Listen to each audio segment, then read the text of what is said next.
Okay.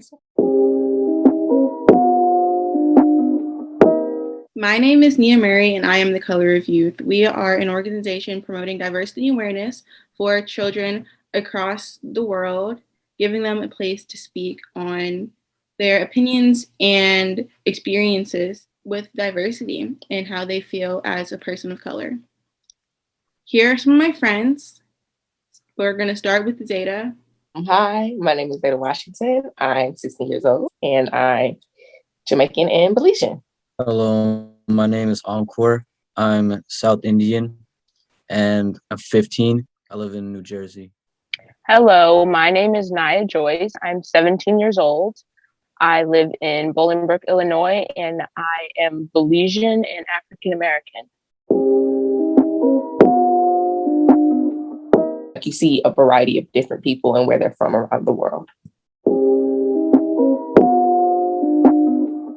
Just as an African American or a Black girl, like a lot of the people that we see that are supposed to represent me and others that look like me, they honestly don't. How come we never have a cast and instead of having white girls in it, we have biracial girls and then Black girls, and then you tell the white people, hey, actually there are white people in the show, look at the biracial girl. But hey, you do have representation on our show, look at the biracial girl. One of her parents are white. Y'all never tell them that they have to not get people who look like that. They get to have their moment. Biracial girls deserve representation just as much as every single person deserves to see themselves.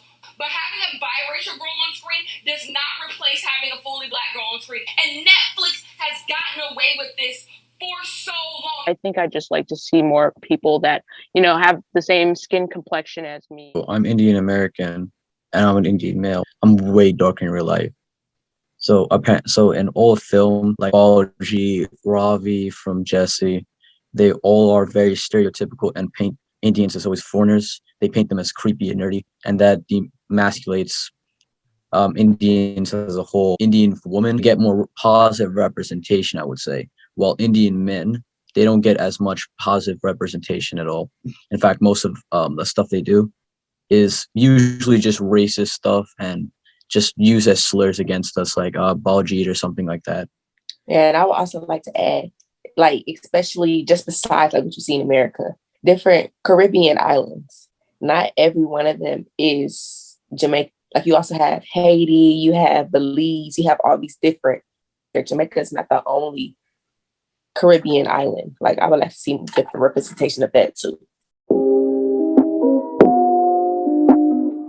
I have very dark skin. Everyone sees my darkness and associates that with Blackness. And they say as a joke, bro, you're so Black. Or they just call me the N-word or something like that. They do it online. They just do it in person, really. And and sometimes they joke about it, saying, I'm really athletic or good at basketball or something of that sort because I'm just so dark skinned. And that's why. And that just associated with Blackness over and over again. And I really don't really feel anything because I'm not Black, so that slur, it doesn't really feel anything to me. I personally feel more offended if you call me a slur that's specific to my skin tone. Right. I mean, aside my race.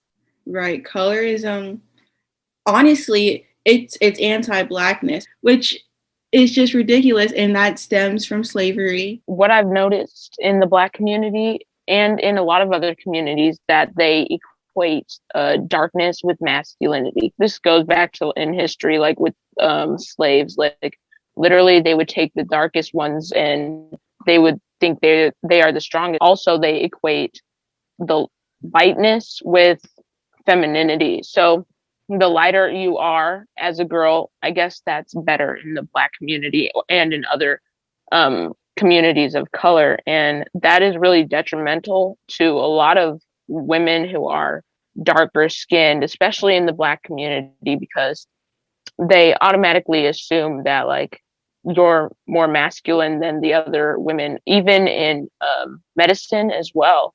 That's really detrimental because a lot of darker skinned women are like hurt or not looked at, not treated because of their darker skin.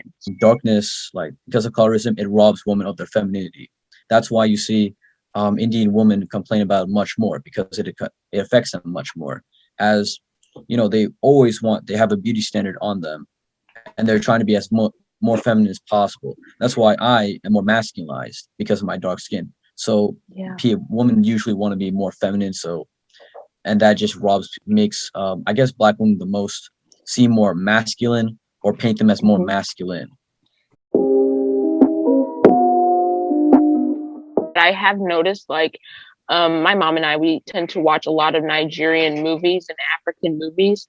And when we watch those, we notice the changes of actresses when they play in different movies, and that some of them have come to actually bleaching their skin just because they think that lighter skin is better, which is really sad to me because, like, people are literally physically going through chemical changes in order to get this light skin that is seemed to be better. And all this, like you said, stems back to slavery and white people being seen as the higher people of society, especially for like younger children who look like us and who are darker.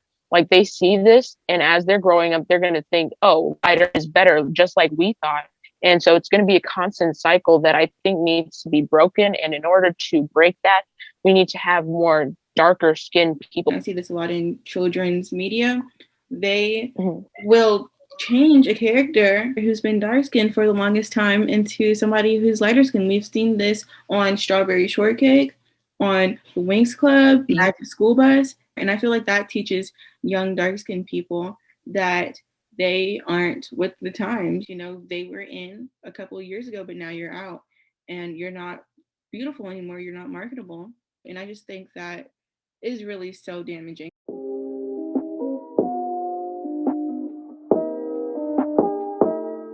One time, someone said that, "Oh, you look pretty for an Indian," or "You look like a white person doing blackface." When people say stuff like, "Oh, I really like Indian culture," if you do it like just out of nowhere, just when someone says, "Oh, you're Indian," then I don't know, it's just kind of weird. You just kind of like see, "Oh, I'm just Indian, I'm not a person," if that makes sense. They see your ethnicity before they see you, in a sense, right? Yeah, I'm not saying I don't subscribe to the idea of you should be colorblind. I think that's just kind of bad. I noticed, like, okay, so you know how we have like different color brackets, like light skin, brown skin, dark skin. Okay, so I would consider myself brown skin. And you know, like during the summer, like brown skins tend to get like really dark, like dark skin. When it's the winter or the spring, when I'm not outside as much, people are like, oh, you look so different. You've gotten lighter. You look so pretty.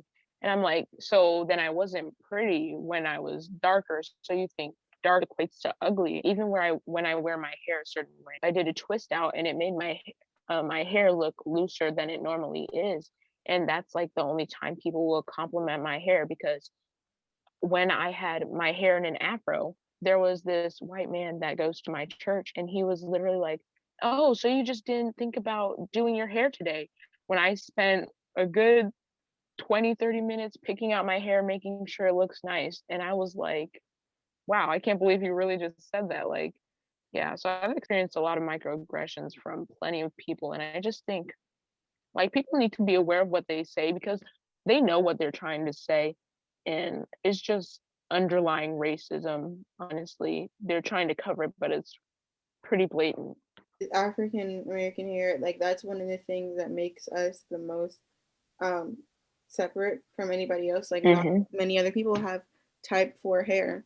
So I definitely totally understand what you mean. Like I get a lot more compliments and like male validation, I guess, whenever it is the winter time and my skin happens to be a bit lighter, and or whenever I have extensions in that are a looser curl pattern than mine. It's like that's whenever I get the attention. But whenever I have, you know, looking very African with darker skin and braids in my hair or like a thicked out afro, it's like that's when people are scared and just looking at me a little bit differently in a negative way.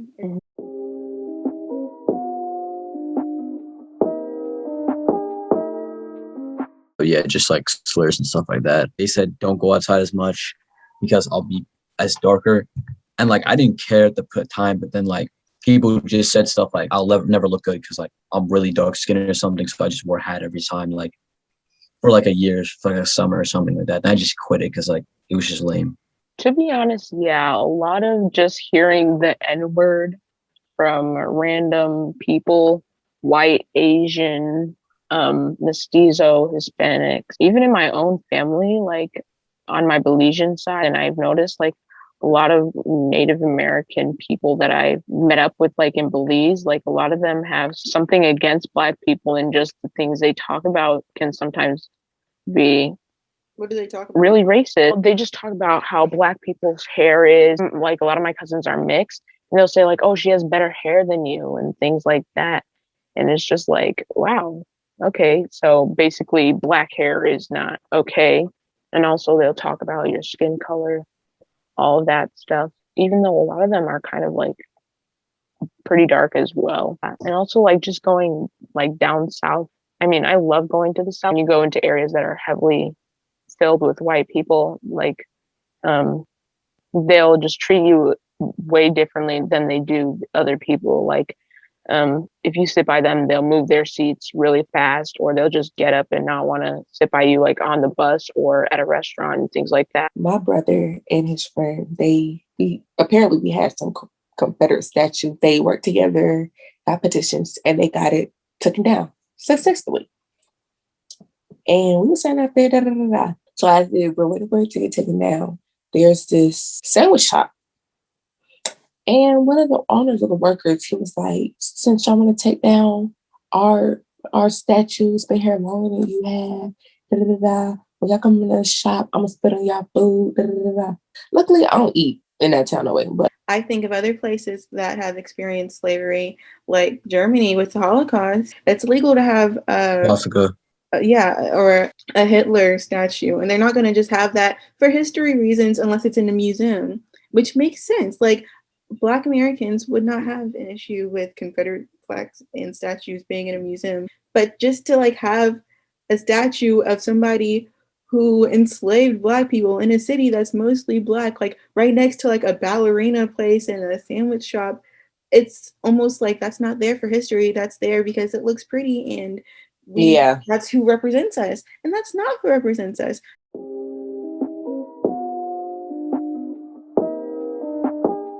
I was taught to think that Christopher Columbus was like some sort of icon and celebrate him, even though he was a murderer, he was a mass rapist, and he colonized so many people and children for no reason other than greed.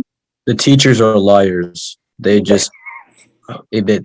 always paint it as India was civilized. See, they'll say things like colonization was bad, but then they'll say pros and cons of imperialism. There's no pros and cons.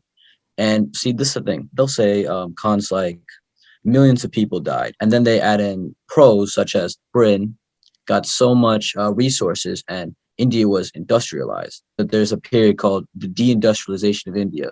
And they don't teach in schools at all. You got to look it up. And also Gandhi too.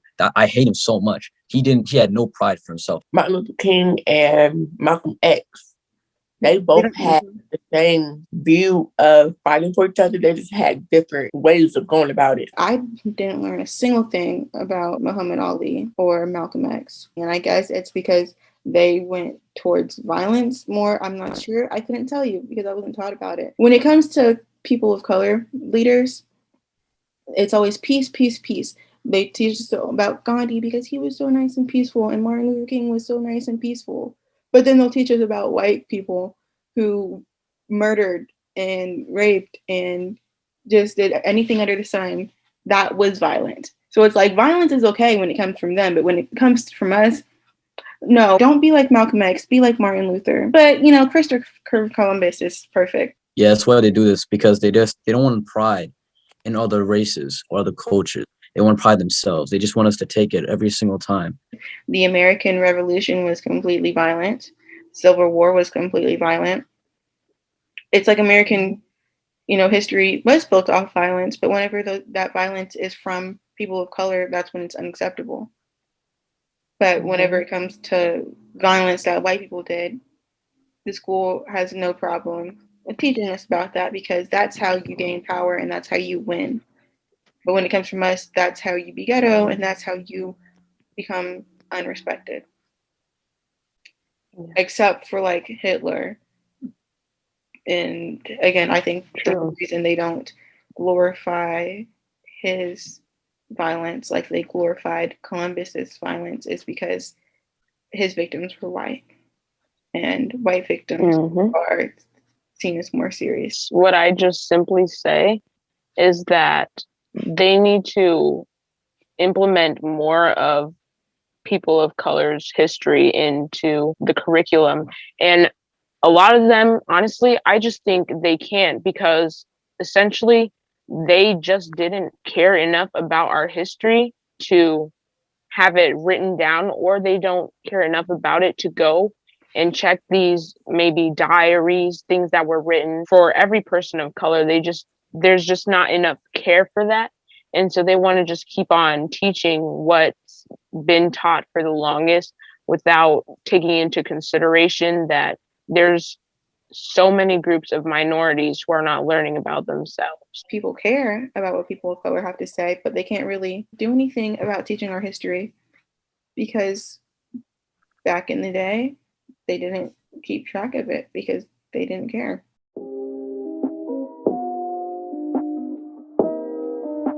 I think that is one of the most important things. I think there should be like screenings for whether people are fit for these jobs, because we need people who are going to care for everyone, regardless of what race they are, regardless of what gender. And we also truly need a lot more people of color in the medical field. There's literally a video talking about how they were taught that Black women don't have pain and don't feel this pain just because they're Black, which is absurd. Like, they're literally taught this in medical school. I believe the statistic is Black women are twice as likely to die during childbirth, and that's just a result of racism. In medical school, when they're taught about dermatology, they are only shown examples of skin conditions on lighter skin, which is why when it comes to different diagnoses, people with more melanin are most likely to be diagnosed later on in the stage. They only are like, whenever it shows up as red, but red on somebody who's porcelain, it's not going to look like the same type of red on me. People were like, Black people can't get COVID and stuff like that. Da, da, da, da. I think it's because Africans are just masculinized by society. Maybe they thought, oh, you're so masculine, you cannot get COVID. It's just physically impossible. Don't invalidate an experience that you haven't had. Truly be aware of what is going on. Continue to educate yourself, no matter how much you want to be an ally and to just be there for people of color. If you're not able or willing to listen to what has happened in their life, there is no way you can be an ally. No way. And you might not be able to empathize with them because you don't know exactly what's going on, because you probably haven't experienced it. But be able to sympathize to their story. You should think of POC as people before their color. Stop thinking about race, just be aware of it. Especially for the white people or Caucasians. I don't know how to say that. But yeah. Hold each other to accountability. Like, if you know that wasn't right, to be like, hey, bro, that wasn't right. What you doing? Chill out. Just be you. Don't think of anything with color. Because after a while, that conversation is going to get really annoying. Take advantage of the time that you're living in. We are living in such a unique society with social media that you can decide who your idols are. You don't have to only see the beauty standard. If you don't want to, go on YouTube, type in creators of your race and of your gender, or if you have a disability, type in that and just watch people who look like you. After you found some favorite creators who do look like you and that you find cool and interesting, then expand your horizon, find people who look different and come from different backgrounds, because that's important too. Always stick to your culture, because that's what you have at the end of the day. That's your identity. Be proud of who you are and where you come from. Just know when to stand up for yourself. Thank you all for joining. And until next time, I'm Nia Faith.